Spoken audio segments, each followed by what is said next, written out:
Biofloc పద్ధతి ద్వారా ఉన్నటువంటి సీడ్‌ను గనక మీరు స్టాక్ చేసుకున్నట్లయితే దానిలో ఎక్కువ భాగం ఆహార వినియోగం ప్లాంక్టానిక్ బేస్డ్‌గా ఉండటం జరుగుతుంది. మీరు ఇచ్చేటటువంటి ఆహారంను తగ్గించి తక్కువ మోతాదులో వేయడం అనేది మేత అనేది జరుగుతూ ఉంటుంది. ఇట్లాంటి సందర్భంలో దానికి తగిన మొత్తంలో జూ ప్లాంక్టాన్ కంటెంట్ అనేది ఎందుకంటే ఎక్కువ ప్రోటీషియస్ సోర్స్ అనేది జూ ప్లాంక్టాన్ నుంచి అందుతుంది కాబట్టి అది ఎక్కువ మొత్తంలో సరిపడా అందుతుందా లేదా రొయ్యలకనేది చెక్ చేసుకోండండి.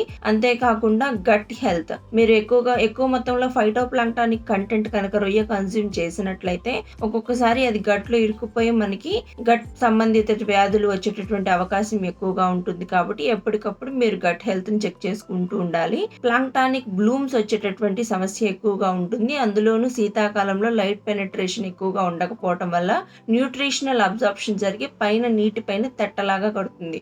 ఆ తెట్ట విరిగిపోయి నీటి అడుగు భాగానికి చేరి ఇంకొంచెం పాయిజనస్ గ్యాసెస్ ఉత్పత్తి అయ్యేదానికి ఎక్కువ ఛాన్స్ ఉంటుంది కాబట్టి మీరు ఈ 3 విషయాలను ప్రధానంగా పరిగణలోకి తీసుకొని తగిన రెమెడీస్ వాడుకుంటే ఉత్తమ యాజమాన్యాలు పాటించడం చాలా తప్పనిసరి. మన రొయ్యరాజు యాప్ని డౌన్లోడ్ చేసుకొని లబ్ధి పొందండి.